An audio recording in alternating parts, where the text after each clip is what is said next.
O inquérito policial está previsto no Código de Processo Penal. A intenção dele é reunir provas para apurar a prática de crimes. Para falar sobre esse assunto, nós recebemos hoje no Saiba Mais o advogado criminalista Vandelino Cardoso. Doutor, antes de mais nada, muito obrigado por aceitar o convite e participar do nosso programa. Para mim é uma grande honra estar no seu programa, Gabriel. Vamos falar um pouquinho sobre o inquérito policial, então? Por favor. Para a gente começar, o inquérito é um procedimento administrativo? O inquérito policial, a rigor, nós utilizamos sempre a expressão, a locução inquérito policial. Por que nós falamos o inquérito policial?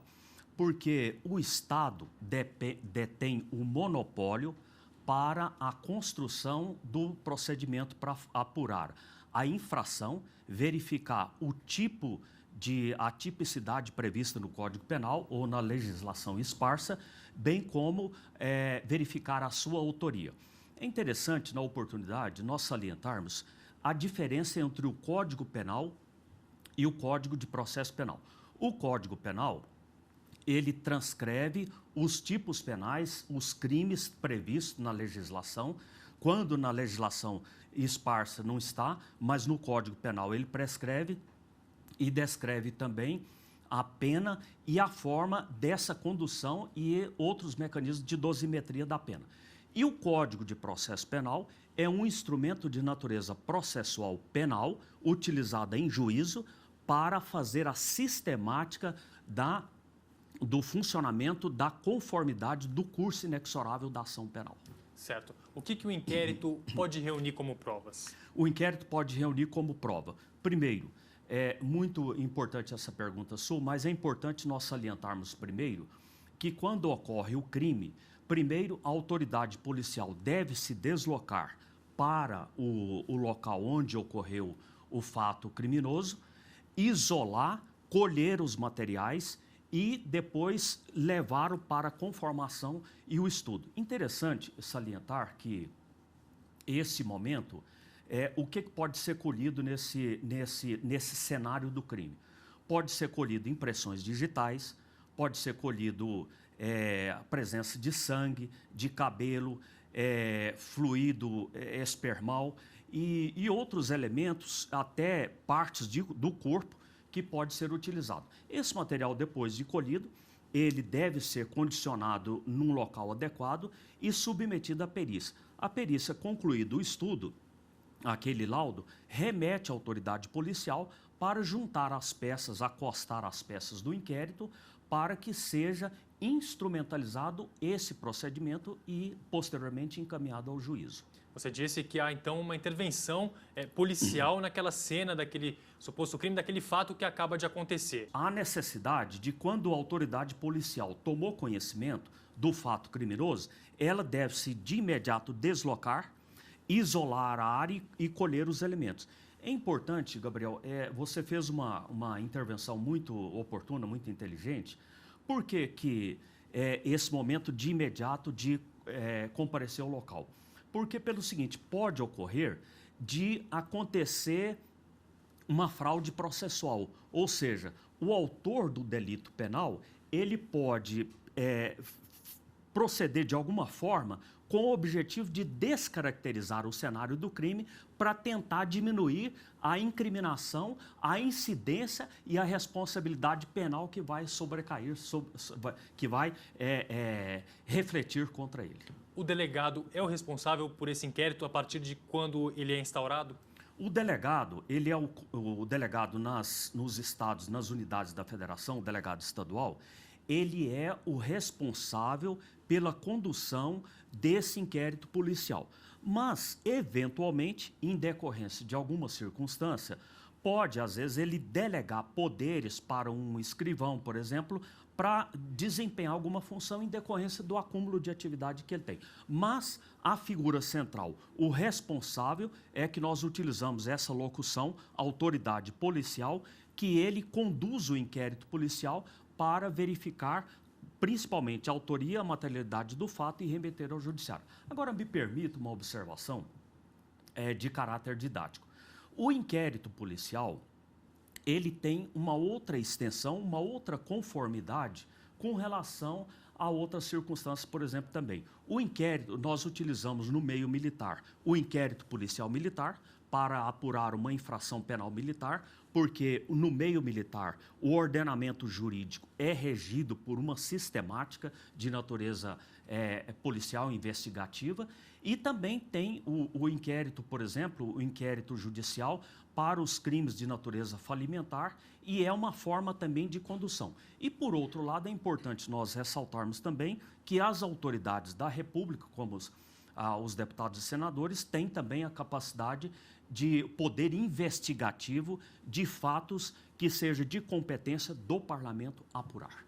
Agora, quando que começa esse inquérito? Pode começar a partir de um boletim de ocorrência ou o delegado de ofício pode agir e abrir esse procedimento? Isso, muito bem. Esse procedimento inicial para desencadear essa metodologia investigativa, como que ela ocorre? Primeiro, o boletim de ocorrência é um instrumento de pouca formalidade que ele é utilizado para outros meios. Mas, se o crime, por exemplo, for de ação penal pública incondicionada, a autoridade policial ou a autoridade judiciária, o Ministério Público tomou conhecimento, leva esse fato à autoridade policial para desencadear. A vítima também, ou seu representante legal, porque, por exemplo, vamos supor que a vítima é incapaz por um transtorno de ordem psiquiátrica ou neurológica, ou ele é menor, ele não pode se representar. Então, ele tem que ter um representante legítimo. No caso, não tendo o pai e a mãe, primeiro seria o curador ou tutor para esse fato.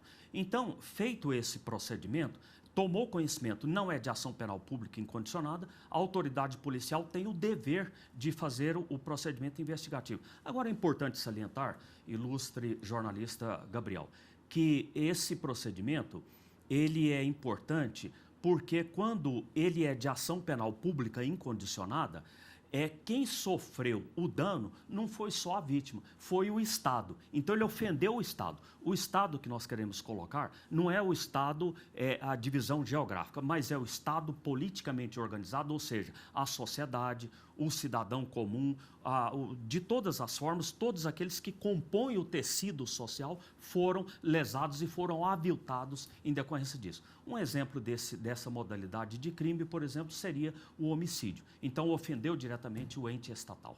No momento em que o inquérito policial está sendo realizado, há possibilidade de contraditório e de ampla defesa? A pessoa investigada, ela tem a oportunidade de se defender nessa fase?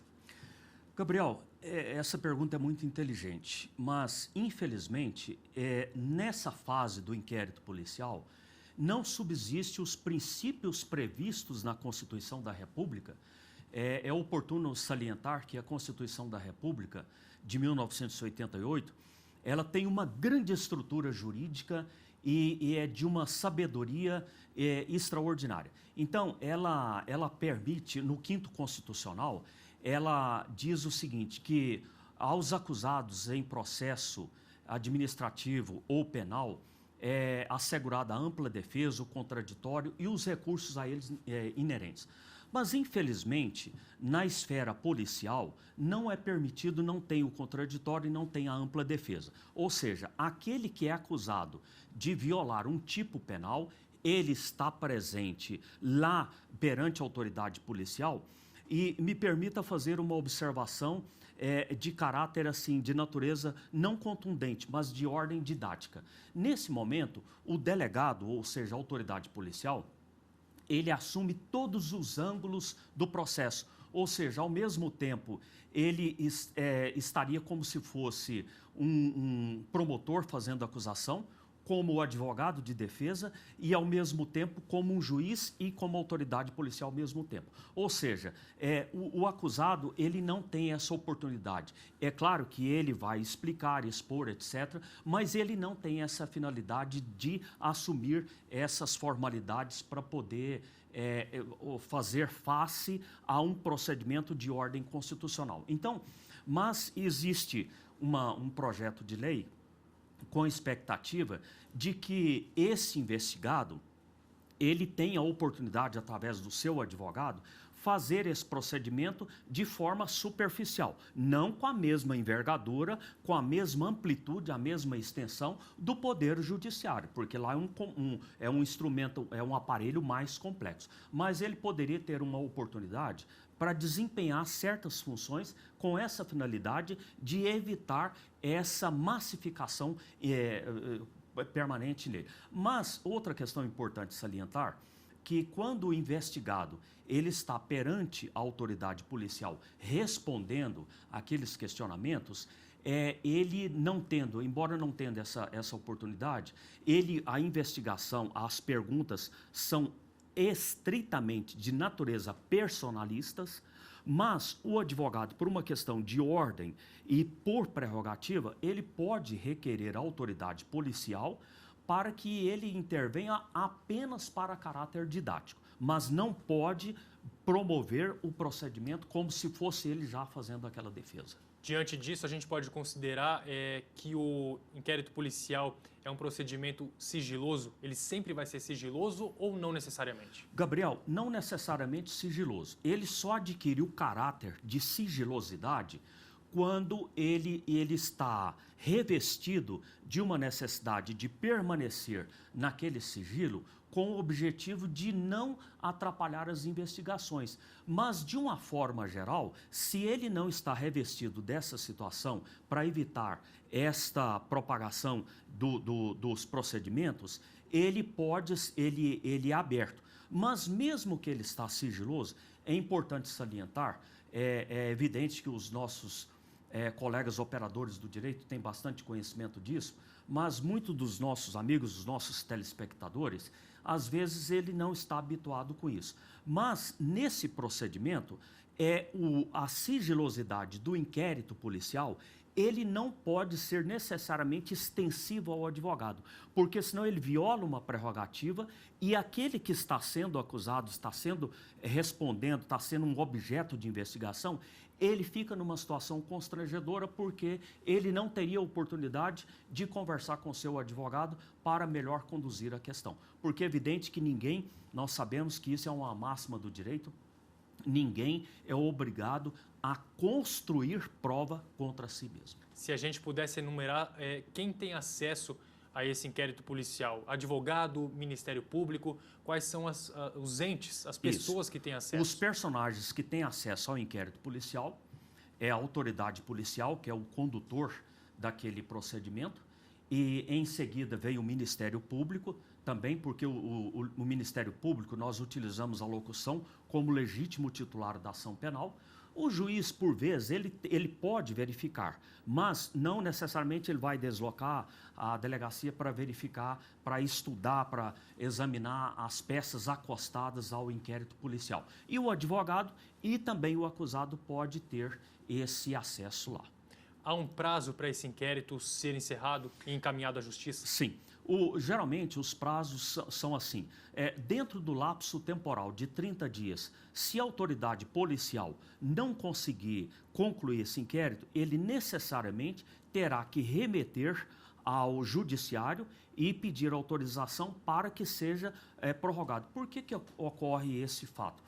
Esse fenômeno, ele ocorre com uma certa frequência em decorrência de circunstâncias. Por exemplo, não conseguiu localizar uma testemunha,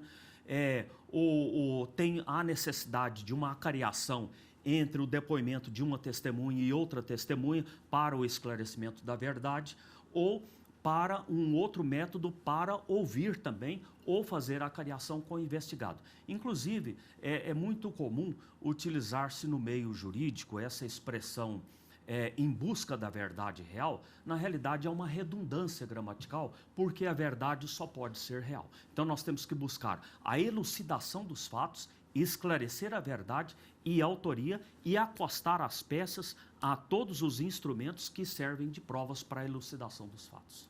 O inquérito, ele serve como prova numa ação penal? Gabriel, na realidade, a rigor, nós utilizamos no meio jurídico que o inquérito, a gente usa essa expressão, são peças meramente informativas. Mas o que ocorre? A rigor, como envolve uma situação de operacionalidade, de grande intensidade para a elucidação dos fatos, principalmente um crime de grande repercussão e que envolve muita complexidade, especialmente, inclusive nas organizações criminosas, que detêm um grande poder de estrutura para o desempenho das suas funções de operacionalidade em termos de prática criminosa, o inquérito policial não necessariamente prova, mas ele tem um caráter também de prova. Por quê? Principalmente quando a autoridade policial é muito meticulosa e muito técnica, ele reúne elementos que sejam suficientes. Por quê? Porque quando o Ministério Público for instado a manifestar sobre essa peça, o Ministério Público, ele oferta a denúncia, ou pede o arquivamento, ou ele pode pedir diligência com base nessas peças do inquérito policial. Agora, é evidentemente que o Ministério Público, como legítimo titular da ação penal, especialmente nos crimes de ação penal pública incondicionada, ou seja, aquele que nós falamos em linhas pretéritas, que não necessariamente, que ofendeu o ente estatal, não necessariamente só a parte autora, ou só a vítima, ou melhor dizendo, mas ele é um instrumento valioso. Então, o Ministério Público, ele ausculta a importância, o poder de penetração dos objetos apurados no ato investigativo para ele dar continuidade e dar sequência ao fato. Então, nessa fase, é muito importante que o Ministério Público pode também fazer? Ele pode requerer à autoridade policial uma diligência para esclarecer um determinado fato. Então, posteriormente, essas peças retornam à autoridade policial para elucidar aquele fato particular que o Ministério Público constatou. Ou seja, concluída essa fase, ele volta para o judiciário, a autoridade judiciária abre vista novamente ao Ministério Público para ele se satisfazer daquele fato e ele vai dar seguimento lá. Agora, é importante salientar, Gabriel, que nessa fase, posteriormente, é que vai dar a sequência da ação penal e lá em juízo é que vai ter aquela grande complexidade que nós falamos, da ampla defesa do contraditório dos recursos e assim sucessivamente, etc. O inquérito policial pode ser arquivado e em quais situações são as mais comuns? Quando, por exemplo, não ficar evidentemente a autoria e quando o fato não for típico, ele pode ser arquivado. Então vamos examinar. Às vezes a gente fala autoria, pode, evidentemente, alguém ter uma certa dificuldade, me permita explicar essa questão da autoria. Na autoria, o autor é aquele indivíduo que, na execução do tipo penal, ele vai praticar aquele fato, ou na forma tentada ou na forma consumada. Posteriormente, nós teremos outras oportunidades para explicar essa fase consumada e a fase tentada. Então, se não estiver, porque o que nós vamos caracterizar como a tipicidade penal? O fato é típico, é antijurídico e é punível. Então, estando presentes todas essas circunstâncias, dessas características inseridas na descrição do tipo penal, ele vai ser utilizado e vai ser conduzido para lá. Mas não está certa a autoria, não está certa a tipicidade, agora... objetivamente, eu respondo à sua indagação, que foi muito oportuna, muito inteligente, que ele realmente poderia ser arquivado nessas circunstâncias. Agora, cumpre salientar, reforçar, valijar que também nesse segmento da ação, do curso inexorável do inquérito policial, se for arquivado, mas posteriormente descobrir a autoria e a materialidade do fato, não estando prescrito, porque a prescrição, o ente estatal, ele perde o direito de dar a continuidade, de aplicar a punibilidade no indivíduo. Então, nessa circunstância, não está prescrito, surgiram novas provas que incriminam o autor do tipo penal, o autor foi definido, então ele pode ser recolocado no curso inexorável da ação? Pode e deve. Principalmente se o crime for de ação penal pública incondicionada, porque aí o Estado tem o dever de dar a resposta à sociedade. Doutor Vandelino Cardoso, agradeço muito a participação e por ter aceitado o convite da TV Justiça. Muito obrigado. O Saiba Mais fica por aqui. Até a próxima.